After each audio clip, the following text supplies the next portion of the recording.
budget, President Obama, I think, did us, from a standpoint of us being Republicans, a great favor in his budget because he decided to go for the whole enchilada.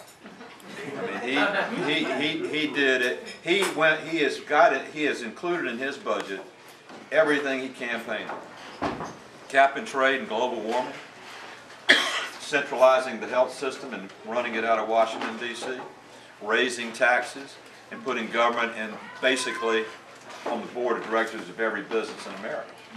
In the budget document, clear as a bell, they're going to raise taxes. Budget documents is a document that has to cast for 10 years. In other words, the president has to determine how he's going to raise the money to raise the revenue that he uses to offset the cost other than what they borrow. And in plain bold type, it says all the tax cuts passed in 2001, 2003 will sunset and be gone. Going to raise the taxes on the top marginal rate. Going to lower the taxes on the bottom rate. It's stated just clearly as it can be in the budget. Even with all of that, because CBO, as you know, was critical of the president's budget because you have to, thank you very much, when you score tax increases, you depress revenue, you don't raise revenue. You raise revenue when you cut the capital gains tax. Revenue always goes up because people will sell investments that are mature and reinvest in other things. On cap and trade, it says that we will have a tax on carbon. Now, what that interprets into is a tax on your electric bill. Let me just tell you, this budget would raise utility bills in the state of Georgia by $8.1 million by $8.1 billion over its lifetime. Right, just that's what you pay on your electric bill when you throw the switch. So it's all about raising taxes. And then it's all about spending more money. It talks about in health care, rationing of health care. It's in there in a mass term called comparative cost. The comparative cost is a term where you compare costs and the government decides what the doctor can and can't do. You go into a physician, the physician says you need surgery, the government says no, you can take this pill and that'll cure your problem. The government determines what you get to do, even though a professional surgeon or a professional doctor has made a diagnosis and a cure that they recommend. So it's got comparative cost in there.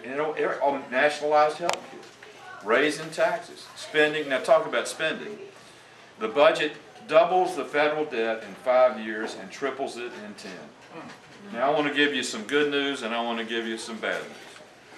As tough as things are right now, the United States sovereign debt combined with all other debt of the American people, your credit card debt, your mortgages, corporate borrowing, everything else, all that debt combined is 2 times GDP in America.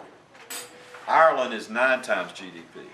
Germany is 8.2 times GDP. Switzerland is 8 times GDP. Iceland, which is in bankrupt, got to 9 times GDP. You get to 9 times GDP and you cannot pay your debt. You are bankrupt and it's over. The Obama budget, by tripling the debt in 10 years, takes us to 8 times GDP, just one step away from bankruptcy. Now the good news is, everybody says, well, Bush did too much spending. Yeah, he did. And probably should have used the veto pen more. But the fact of the matter is, Obama's budget's debt that exceeds the debt of every president of the United States from George Washington to George Bush. And you can't hide that. That's the whole enchilada. That basically is everything that he said he was going to do. He said he's going to nationalize health care, and he stated it in the budget. He said he's going to let the Bush tax cuts expire, and he states it in the budget. He's going to do cap and trade and tax carbon, and he states it in the budget. The battle lines are clear. So the next 19 months until, or whenever it is, till the next election, we've got the time to keep these issues on the front burner and ask the American people, do you want to tax carbon and raise your utility rates? Do you want to let the marriage penalty go away? Do you want to let bonus expensing for small business go away? Do you want to let the tax cuts for most Americans go away? Do you want the government that collects your taxes to also select your doctor and tell you what your prescription is going to be? I don't think so. And I think it gives us a great chance, if we stay focused, And we do a good job of recruitment, of building our numbers back in the Senate and in the House. And getting back to that magic number, fortunately the Senate has two magic numbers. One is 41, and we do have 41. But 51 is the real magic. And that's what I want to get back to, and I want to get back to as quick as we can. But we are fortunate that he's gone for the whole enchilada, because he has stated in no uncertain terms, none whatsoever, exactly what the agenda is and exactly what the reach is.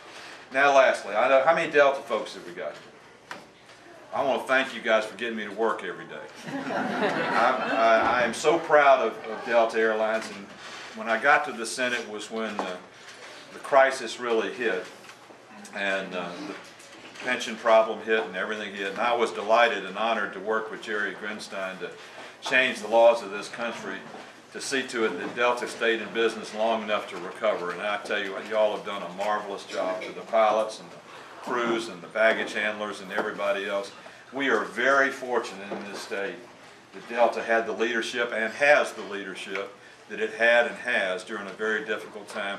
It's remarkable. Delta has gone from being on the brink to being the best airline in the world, and probably the healthiest airline in the world, or one of them. And it's living proof, that's living proof that if government does the right thing to allow business to work, business will recover and work.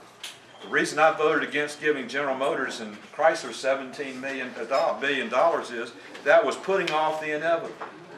And now the inevitable is coming. Obama's going to give them, I ain't going to give them any money, but Obama's going to give them money. And then let them do a structured bankruptcy.